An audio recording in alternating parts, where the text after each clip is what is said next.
এই মুহূর্তের big breaking news Silchar সংবাদের পর্দায়। ডাক্তারবাবুর অবহেলায় ভোগান্তির শিকার বর্ষিয়ান রোগী ও পরিবার। সাউথ সিটি হাসপাতাল ও আরোগ্য হাসপাতালে এক বৃদ্ধ রোগীর চিকিৎসা নিতে গিয়ে ঘন্টার পর ঘন্টা অপেক্ষা, কিন্তু শেষমেশ ডাক্তারবাবুর দেখা না পাওয়ায় ঘটনায় ক্ষোভে ফুঁসছে রোগীর পরিবার। করিমগঞ্জ থেকে বহু কষ্টে শিলচরের সাউথ সিটি হাসপাতালে পৌঁছেছিলেন এক বর্ষিয়ান রোগী ও তার সন্তান। ডক্টর বিকাশ আগরওয়ালের সঙ্গে সন্ধ্যা 5:30টায় অ্যাপয়েন্টমেন্ট থাকলেও ডাক্তারবাবু আসেন রাত 7:30টায়। তারপর মাত্র 8-9 জন রোগী দেখার পর হঠাৎ জানিয়ে দেওয়া হয় বাকি রোগীদের আরোগ্য হাসপাতালে দেখা হবে। বারবার অনুরোধ সত্ত্বেও, বিশেষ করে রোগীর বয়স ও শারীরিক দুর্বলতার কথা বলার পরও ডাক্তারবাবু গুরুত্ব না দিয়ে হাসপাতাল ছেড়ে বেরিয়ে যান। হতবাক রোগীর পরিবার। উপায়ন্তর না দেখে তারা ছুটে যান আরোগ্য হাসপাতালে। সেখানেও ভোগান্তির শেষ ছিল না। পরিবার ভাবলো অনেক দেরি হয়ে গেছে, তাই এক্স-রে করিয়ে নেওয়া যাক। রিপোর্ট দেখিয়ে গোপালকে জানানো হলে তিনি বলেন সামনে দাঁড়িয়ে থাকলে ডাক্তার নিজেই ডাকবেন। ঘন্টার পর ঘন্টা কেটে যায়, রাত প্রায় 11:30। রোগী যিনি আগের রাতেও ব্যথায় ঘুমাতে পারেননি, এক পর্যায়ে বলেন আর পারা যাচ্ছে না, চলো বাড়ি যাই। শেষ চেষ্টা করে অটো রুমের সামনে থাকা এক সিস্টারকে জিজ্ঞেস করা হয় আর কত সময় লাগবে। উত্তর মেলে কমপক্ষে 45 মিনিট। ডাক্তার এখনো ওটিতে। শেষমেশ অটো জোগাড় করে কষ্টে বাড়ি ফিরে আসেন তারা, চিকিৎসা না করিয়ে। প্রশ্ন উঠছে, রোগীদের প্রতি এমন অব্যবস্থা ও উপেক্ষা কি মেনে নেওয়া যায়? একদিকে প্রাইভেট হাসপাতালগুলোর চড়া ফি, অন্যদিকে এরকম মনোভাব। সাধারণ মানুষের চিকিৎসা পাওয়ার অধিকার কি আজও শুধু কাগজে কলমে সীমাবদ্ধ? এ বিষয়ে সাউথ সিটি ও আরোগ্য হাসপাতালের উচ্চপদস্থ কারোর বক্তব্য এখনো মেলেনি। আমরা চেষ্টা করব তাদের মতামত জানাতে। অ্যাকচুয়ালি গতকালকে আর কি 11 তারিখ আমি সাউথ সিটি হসপিটালে ডক্টর বিকাশ আগরওয়াল সাহেবের কাছে একটা অ্যাপয়েন্টমেন্ট বুক করছিলাম ওভার ফোন। তো অ্যাপয়েন্টমেন্ট টাইম আসলো 5:30 থেকে পেশেন্ট দেখবে আর কি। তো পেশেন্ট আসলো আমার মা, যার বয়স 70 অ্যাপ্রক্স। তো আমি ওই অ্যাপয়েন্টমেন্ট বুক করার পরে আমি হসপিটালে যাই, আবার ডক্টরের অ্যাসিস্ট্যান্টের সঙ্গে ফোনে যোগাযোগ করিয়া। তো 5:30টার জায়গায় ডক্টর আইসে ধরেন আপনার 7:20-এর পরে। তো 7:20-এর পরে আওয়ার পরে ডক্টর সাহেব কিছু 7-8 জন পেশেন্ট দেখার পরে সাডেনলি কর যে বাকি পেশেন্টগুলো আমরা আরোগ্য হসপিটালে দেখবো। তো আমি একদম আনপ্রিপেয়ার্ড আসলাম। তো তখন আমি ডক্টর স্যারের রিকোয়েস্ট করলাম যে স্যার, আমার মা তো হাঁটতে পারে না, ও অসুস্থ, আর গতকালকে ঘুমাইতেও পারছে না। তো আপনি যদি এখানেই তাদের দেখিলাই নাকি, তাই না? আমার কথাতে কোনো একদম ইগনোরেন্ট আর কি। তেন বাইরে গেছে গিয়া। বাইরে যাওয়ার পরে আমার কিছুটা রাগও হয়েছে। তারপরে আমি চিন্তা করলাম না, ঠিক আছে, আমি আরোগ্যতেই যাই। তারপর আরোগ্যতে গেলাম। আরোগ্যতে যাওয়ার পরে এখানে তাইনের যে নতুন অ্যাসিস্ট্যান্ট গোপাল দে, আমার সঙ্গে আরও 4-5 জন পেশেন্ট আসলো। তার গ্রাউন্ড ফ্লোরে ডক্টর বিকাশ আগরওয়াল সাহেবের যেটা চেম্বার আসলো, ওখানে বইতে দিচ্ছে।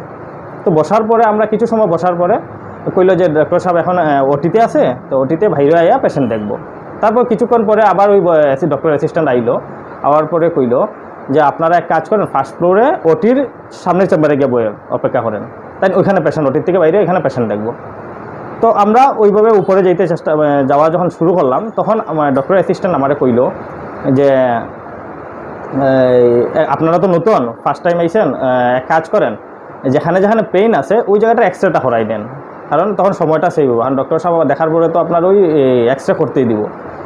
তো আমি ভাবলাম হ্যাঁ ঠিকই আছে, রাত্র অনেক হয়ে গেছে, তো এক্সরেটা করাই নিই। তো আমরা অ্যাকর্ডিংলি এক্সরেটা করাই নিছি। করাই আমরা উপরে গেলাম। উপরে যাওয়ার পরে আমরা ডক্টর অপেক্ষা করতে থাকলাম।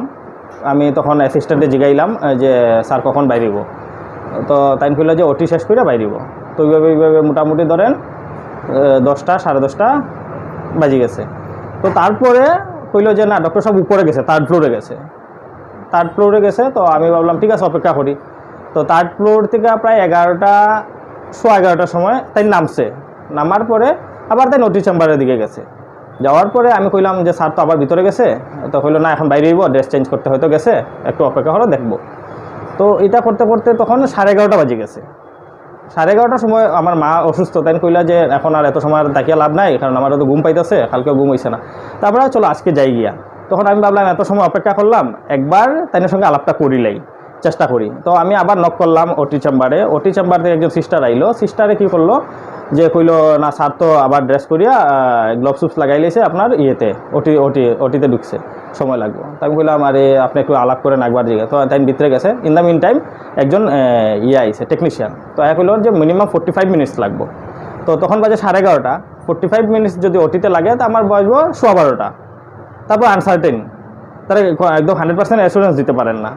তো ওই কন্ডিশনে আমি মানে মারে নিয়ে আমি আবার আয়া পড়ছি।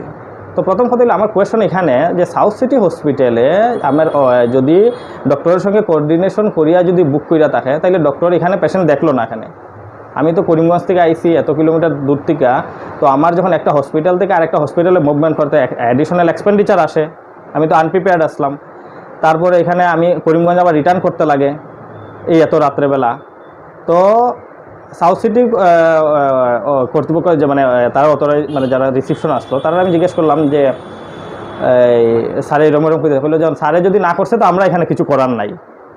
তো তারা যদি কিছু করার নাই এর নাই তাহলে তো প্রপার ফোনে বুক করতে লাগছিল না, বা ডক্টরে যদি তারা কইছিল টাইম দিছিল তাইলে সাউথ সিটিতে দেখতে লাগছিল, বা ওইটা না করিয়া তাই আমরা একবার সাউথ সিটি একবার আরোগ্য এইভাবে একটা ওল্ড এজ পেশেন্টরে ঘুরানোটা মানে আমার লাইফের মানে সবচেয়ে ব্যাড এক্সপিরিয়েন্স। আমি মানে 17 ইয়ার্স প্লাস মানে ডক্টরের সঙ্গে মানে বিভিন্ন জায়গায় ডক্টরের সঙ্গে আমি কনসাল্ট করছি বা পেশেন্ট দেখাইছি। তো ওইরকম এক্সপিরিয়েন্স আমার আর হয়েছে না আর কি। তো ওইটার লাগে আমি দেখেন এটা আমি মানে কোনো কমপ্লেন দিলাম না, বাট আমার একটা গ্রিভিয়েন্স আমি তার মানে আমার যাতে ওই হসপিটাল অথরিটির কাছে পৌঁছায় এবং ডক্টর সাহেবের কাছে পৌঁছায়, তাই যাতে ওই নেক্সট টাইম যাতে কোনো পেশেন্টের লগে ওই ধরনের কিছু না করে আর কি, ওইটা আমার রিকোয়েস্ট থাকবো।